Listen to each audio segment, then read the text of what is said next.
I got the horse right here, the name is Paul Revere, and here's a guy that says if the weather's clear, can do. Hello, everyone, and welcome back to another edition of Handicapper's Corner, brought to you by the Derby Bar and Grill. I'm Mike Heads. I'm with Drew Forster. We're going to go through the Sunday, July the 7th races at beautiful Hastings Racecourse. Yes. We do have 8 races on tap, kicking off at 1:50 in the afternoon. We have no dogs. We have no shenanigans going on in between races. No stakes. We just have 8 good solid. We have 8 good races with, I would think, looking like there's going to be some good payouts. There will be. It's a tough card. It is a tough card. Saturday's card was tough. Saturday's card's tough. This is another one. We're going to have a little different picks here. First race is a 4,000 non-3 for 3 and up Colts and Geldings. Going 6.5, field of 7. I went to the 5 here, Tricky Notice, coming out of a 4 on 2. Took a big step forward from his first race this year into his second race. Mark Cluche hitting on all cylinders. Nice win, of course, last weekend with Explode. Amadeo Perez aboard. I think this horse can run right back. Also, that's a tougher race with Bow Chicka Wow Wow, another Guinness. They've both come back to win. So Tricky Notice well meant here in the non-3 category. I put Red Hot Rio. The Rob May runner. He only had the one start this year that was for 16. This was one of those horses that Glenn Todd went and got at Churchill last year and brought up here.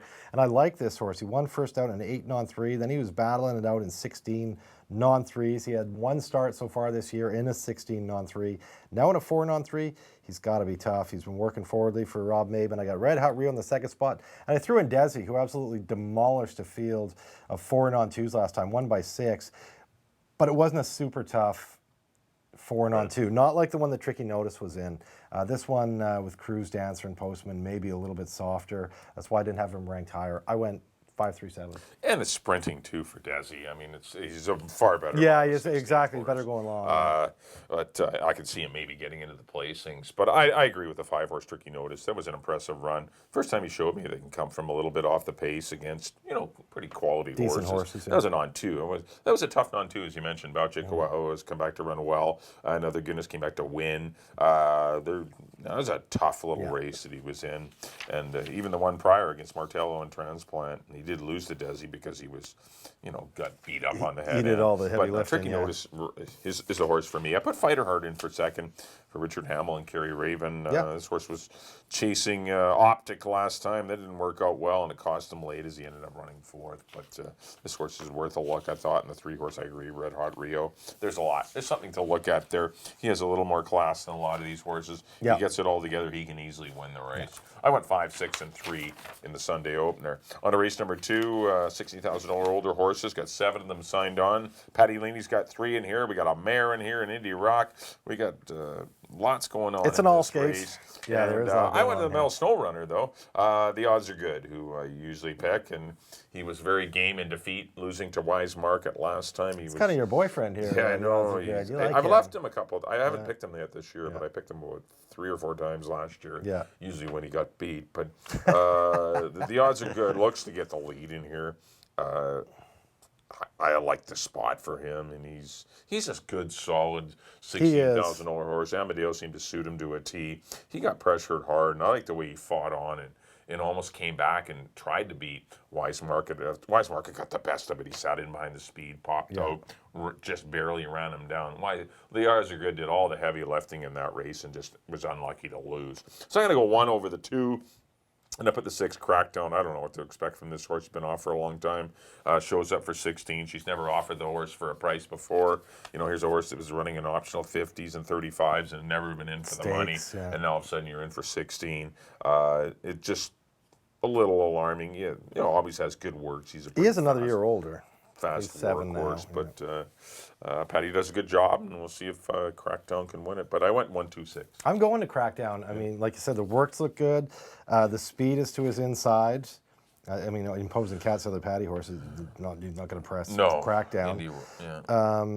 Yeah. All the speed to his inside. But I just like Crackdown. I mean, you go back he's the best horse. He's the best horse. If he can bring... If you go 2 years ago, or at least last year. Even last year, if he can bring that, getting beat by Colterbury in his last start last year in optional 35. If he can bring any of that here, I think he's your winner. I put Wise Market in the second spot. This is, a multiple stakes winner here in the past. And maybe with that win last time for 16, he gets going the right way again. He hadn't won in a while. He hadn't won since last June when he won, and a lot of bad races mixed in there. I just like the 16. Gets the win. He's right back for 16 and could maybe start to build some confidence under Enrique Gonzalez. And I know the filly Indy Rock. It's okay. No, she's live in it. For she 16. is. The Bears races aren't. There's going. nowhere to run her. Like John That's is it. frustrated. I'm sure. Like they've entered the horse for 25, 16, any price. The races are getting 3 and 4 horses. Yeah, she's got no friends. The racing office can't use the race, Yeah. and so Indy Rock, you just can't keep. She's got no friends to run with, but I mean that was a ship out of town, and I know they don't want to really do that. They want to run here, and that's a monster race. Monster race last time in that 12.5. I know it was against Barron yesterday, but she just ran away from him. Yeah. Got a 73 buyer, went in 117. That's the best last race buyer in the field of horses that have run this year. Indy Rock for me. I didn't want to leave her out. I've always liked Indy Rock.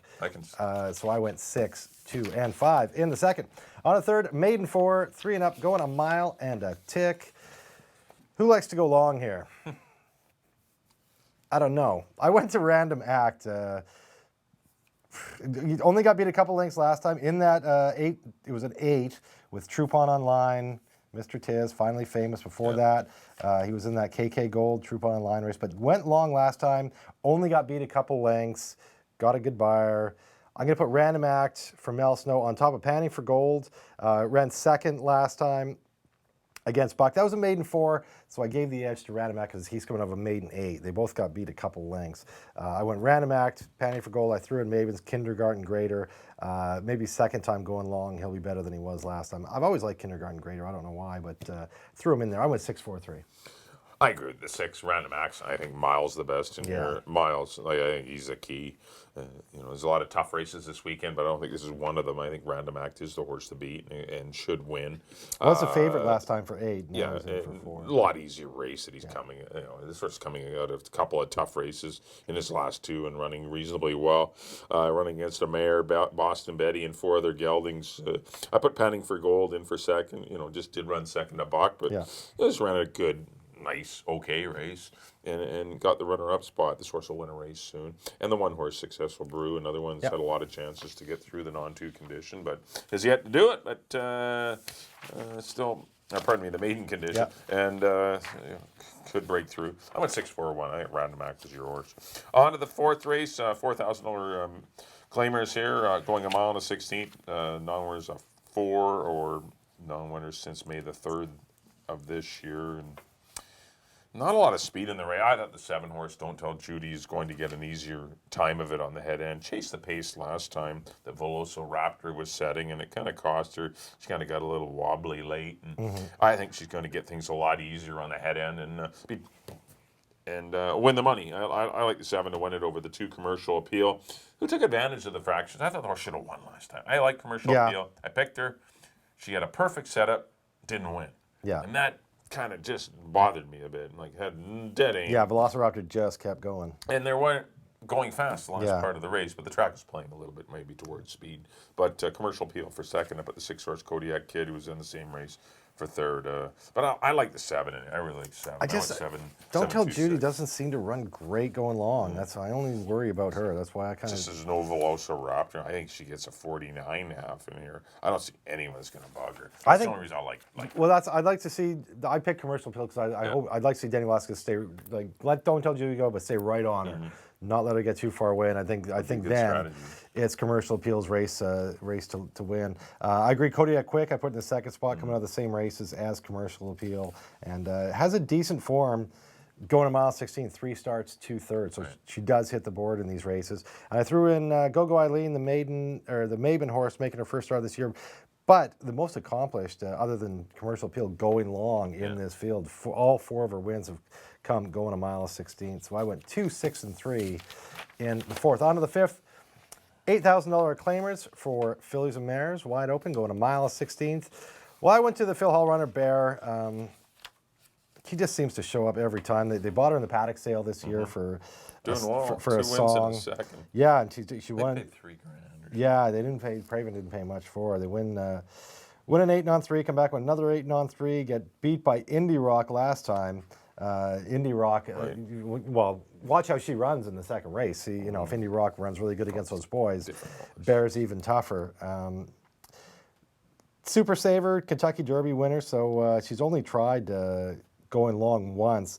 That was in the BC Oaks last year, so tough to get a read on if she will go long, but gets Enrique Gonzalez, who's aboard for both of her wins earlier this year, back aboard. Mousy, another one, a Majestic Warrior. One time going a mile 16th. It was a winning one when he broke her maiden last year, and she did that by like 5. And she's just one that's like going the right way. She won 3 in a row and getting better every time. Last time she won by 7 in the toughest of her 3 races, right? She come 4-on-2, 4-on-3 the last time against the non-winners of the year and just crushed them. Mousy going the right way. And I threw in Seeking Bull, the Glen Todd barn, making her first start of the year, but definitely fits with these. First start since May. She has a little break there. But absolutely crushed last time. Got a 61 buyer. This is a reasonable spot for her too. I went 7, 5, and 3. Yeah, I went to the Glen Todd runner and here the 3 Seeking Bull. This is what she wants to do, I think. I know she won sprinting, got a good setup, beat a very good Convergent in that race. Yeah. And who's, been running against better mares, Convergent at times. She was protected that day, Convergent. So Seeking Bull I thought ran really well, and I think there's a little bit of speed in here with Bears, Yes Please, Mousy, even Maury Girl and Pawnee Girl. Like there's a lot of pace in here. I think Seeking Bull could get a good pace in here. But the thing I like is that that's what she wants to do, I think. When she came here, she was more of a distance horse. And to see her winning sprinting is exciting. And that means, can only be exciting for the connections to see that she will improve going longer distances. I agree with the 7 Bear, probably the horse that's just in top form right now. 2 wins and a runner-up effort against a tough group. She's going the right way. And Mousy, another one in great form. 3 wins in a row since coming back from Santa Anita, and for the Rob and Vicky Gilker connections, and this horse is live as well. But I just thought Seeking Bull's going to get a favorable pace in her. I went 3, 7, and 5 in the 5th. That's the start of your late win 4. On to the 6th race. Here's our tough one of the day here. As always, there are not many easy ones. 7-horse field of 25,000 or older horses. Going a mile and a 16th. I'm going to go to the 7, the All Button, claimed by Marty Miller and Mark Cluche. Win by 14 lengths. There's no speed in this race. I guess No Hold Me Back might go. Maybe Silvertown will go. But the All Button should be able to be in a good position. I'll try him to win it over the 6, Highway Boss, who was a good 3rd behind Absolutely Stylish and Not Yet, in a much better effort in his first try in a claiming race. He'd been running in stakes races in his prior 10 starts, so a lot easier competition for him. I put the 4 City Steel. Dave Milburn's got this horse going very, very well. And Amadeo Perez sticks with the horse. Pretty comfortable win last time. Kind of got pressured by the All Button through the early part of the race, but he easily shrugged them off. But the All Button's coming off of just far too impressive a race to ignore. And there's probably not much between the top 3 horses. Even Don't Hold Me Back, good horse at a distance. Square Dancer still has to find his form. I went 7, 6, and 4. I have almost the same picks as you. I agree, All Button. This is a horse with a lot of back class and just had not. He needed a confidence win. He needed exactly. And he won. And wow, did he win? 43. That track was dead that day. Yeah, 143 and 4 was huge. Won by 14. That's why he did win by 14. Because the track was dead. You're supposed to be running in 146, and they 14. Absolutely crushed. And yeah, as you mentioned, this is a horse I could see starting to go getting a lot out of that race, getting a lot of confidence, as you say, and just taking off a 25 in his next start. I put Captain Jones in for a second. He's run 2 really good races sprinting. I thought better than looked races. The last time that was against He's the Reason and Proof It. He ran 3rd that day in that 35. Yep. He's proven that he can go long in the past. He ran 3rd behind Don't Hold Me Back and Square Dancer, but I think he's had excuses in both his races this year, and I think he's sitting on a big effort. And this is the kind of horse that jumps up and runs a big one every now for trainer Frank Barabee. I want Captain Jones in my ticket. He's a cool horse. Frank does a great job. He does. I put him in 2nd, and I agree. City Steel, a horse is on. He's sharp right now. He won his last start last year. He's reeled off 2 stylish wins in a row, and this is a logical place for him to go. Amadeo Perez back aboard, our leading rider. 7-1-4 for me in the 6th. On to the 7th, Fillies and Mares, maiden optional 50 special weight type thing. Going 6.5, field 7. I went to the 3 Celerity. the most proven filly in the race. She had 5 starts, 2 seconds, 2/3. She's been knocking on the door. The only time she didn't hit the board was in the first start of her life over a sloppy track for maiden 25. She's been in maiden special weight since then. Second behind Blondie, ran into Chrissy, ran into Sunburst, her stablemate who ran huge. Northern Grey Star just crushed last time, went in 16-3. I don't see anybody probably going in 16-3 today. Celerity for me, on top of Reproach, first time starter of the Glen Todd barn. Nice gate work in a minute and 1/5. Before that, 101-3 out of the gate. Glenn does very good with first-time starters. This is a nice filly. Paid $75,000 for her at Keeneland. She's a blame out of a Giants Causeway. Maybe we see a Northern Grey Star type race out of her today. And I threw in Cha-Ching, the other Barb Heads runner, for Russ and Lois Bennett, a homebred out of Borgatello. So Speculator, the brother runs earlier on in the card.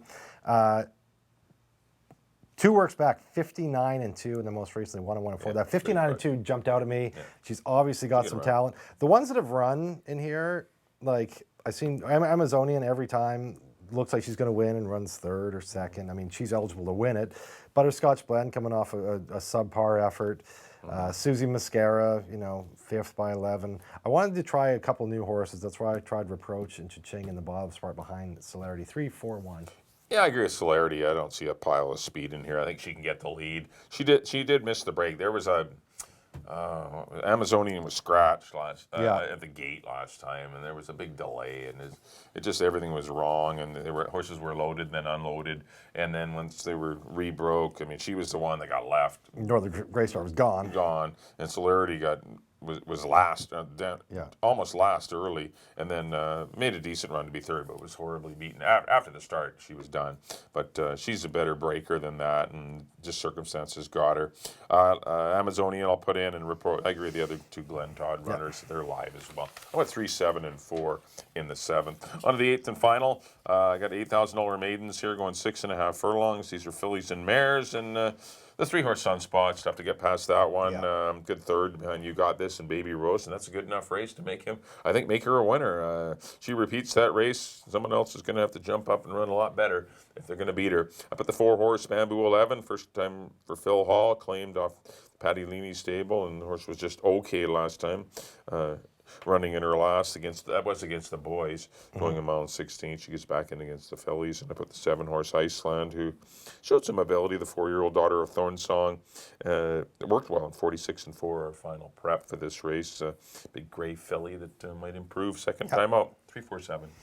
I have very little to add. I agree. Sunspa, she hadn't run in 2 years. She hadn't run since 2017. Shake off a little rust. Went on the head end the whole way and got a little tired. Totally acceptable for her to do that. I think that she gets a lot out of that race, comes on today, maybe a best bet of the day candidate. I agree, Bamboo 11, Phil Hall 29% off the claim. Why not throw her in? And I like Iceland too. Yep. I got the same horse as you. Decent start in that maiden 8. She's come back to work sharply off at 46-4 and should move forward off of that and gets in light with the Citron. 3, 4, and 7, same horses, Mike, same order in the nightcap. That'll do it for our analysis of the Sunday, July 7th card. Up next on screen will be our picks. Mike, as always. There we go. Back in race number 1. I did go to the 5-horse. Tricky Notice over the 6 and 3. Race number 2, I went to the 1. The Speedy, the odds are good over the 2. Wise Market and the 6 Crackdown. Race number 3, I went to the 6 Random Act. Probably my best bet of the day. I think he's the most solid one of the day. I'm going to go 6, 4, and 1. Race number 4, I went to the 7. Don't Tell Judy on the stretch out again. I'm going to go 7, 2, and 6. Race number 5, I went to the 3 Seeking Bull over the 7 Bear and the 5 Mousy Mousy. Race number 6, I went to the 7 The All Button over the 6 Highway Boss and the 4 City Steel. Race number 7, I like the 3 Celerity. Going to go 3, 7, and 4. And the 8th and final, another probably favorite. I'm going to go to 3 Sunspa. Going to go 3, 4, and 7. On to my picks. So we go back in the first. I agree with Mike. I went to the 5 Tricky Notice over the 3 and the 7. The second, I went to the very quick, making his first start of the year, number 6 Crackdown over the 2 and the 5. And the third, I agree with Mike. Really like Random Act in here, 6, 4, 3. In the fourth, I went to the 2 Commercial Appeal over the 6 and the 3. In the fifth, I like Bear, number 7 over the 5 and the 3. In the sixth, I agree with Mike, actually, like pick 3 here. In the 6th, number 7, The All Button, coming off an absolute romp for 16 over the 1 and the 4. In the 7th, number 3, Celerity over the 4 and the 1. And in the nightcap, this might be my best bet of the day, number 3, Sunspot over the 4 and the 7.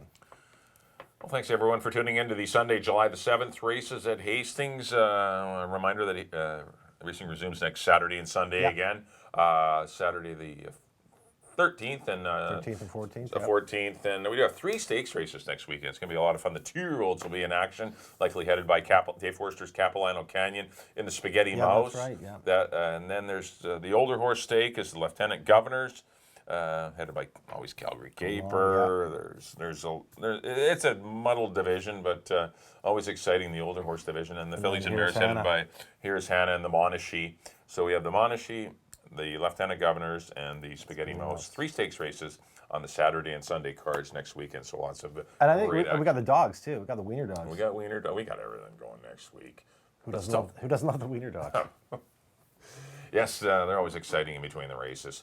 But that'll do it for this edition. Thanks everyone for tuning in. Hopefully enjoy the show, and good luck on your wagers on the weekend at Hastings Racecourse. Just remember, if you can't make it out to Hastings and you're in the South Surrey area, get down here to the Derby Bar and Grill. Always lots going on. On behalf of Drew, thanks to everyone for tuning in. We'll see you next time here on Handicapper's Corner.